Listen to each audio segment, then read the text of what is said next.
So, welcome fellow coin and banknote collectors, and in today's video we have a first that I've actually ever got, and that is a New Zealand pound. Now I've seen these floating around for a while. These banknotes in their day were equivalent to the Australian pound. It's a pity about this one because it has a tear down the bottom, and it has some, looks like a stain down there as well. And with this signature, this is actually this series from the 60s.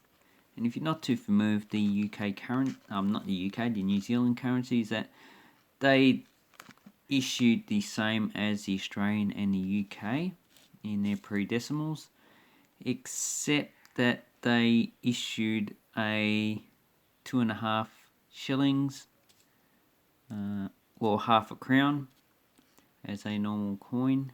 They do have crowns, but they're just commemorative coins for circulation. And their banknotes consisted of a 10 shilling, a 1, 5, 10 and 50 pounds. Yes, that's right. They had a 50 pound banknote, which when they exchanged in 1967 was $100.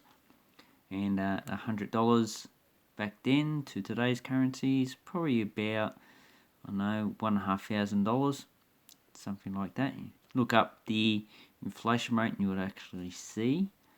So this banknote here is equivalent to 2 New Zealand dollars, and it would have an equivalent value now of something like $30. But to buy one of these banknotes, you're probably looking at between $15 and $20. So really, to save this banknote from 1976 is really not wise for whoever kept it. But people keep currency for various reasons, not just monetary. So a lot of people kept these just to remind them of the pre-decimal currency of New Zealand. So this banknote is issued by the Reserve Bank of New Zealand, which is still on New Zealand banknotes. It has Captain James Cook, who was on the Endeavour. And do I have a New Zealand 50-cent coin? Because the 50-cent coin from New Zealand has the ship Endeavour on it, and no, I don't. Well, that's a pity. So as you can see, it has a prefix of 3 numbers and then a suffix of 6 numbers. So 9 numbers in all. And this one's the 209,270th banknote. And the watermark is a head of a native indigenous Maori person. And this is actually Tohio.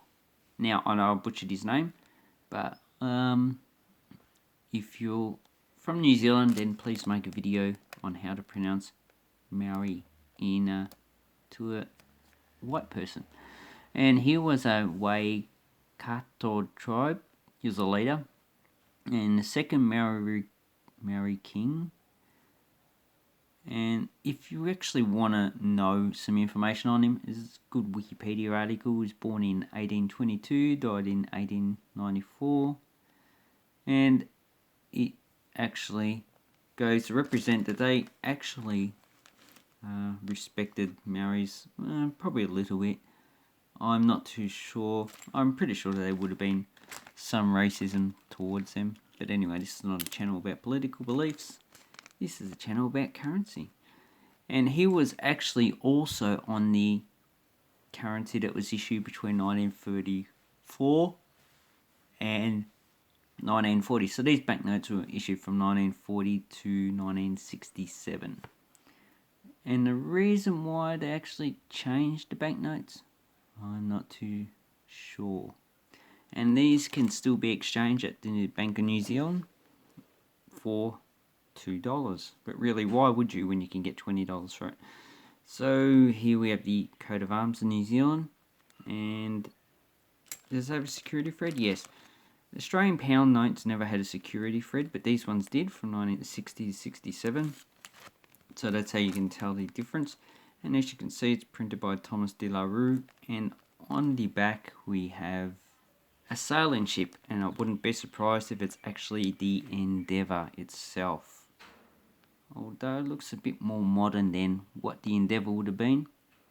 And if we have a look at the Yava series, so you have a £5 banknote. So we have a £5.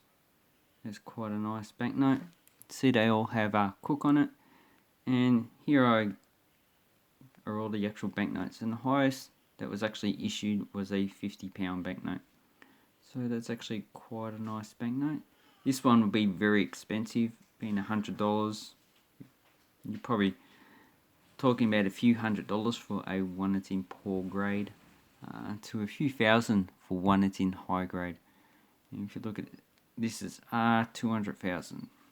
So the 200,000 banknote, and there's over signatures, but these would actually be quite hard to get. So now we look and see how much they actually cost. So here we have sold items, and you see that the lowest one is $9.38.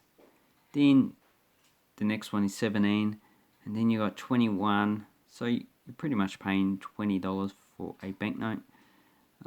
These are all probably in low grade condition. Fine banknote, $26, $28. So really, it's very rare that you actually get one of these banknotes for less than $20. Like the Australian pound now, it's pretty hard to get it for less than $20. And if you want it for a higher grade, you're looking at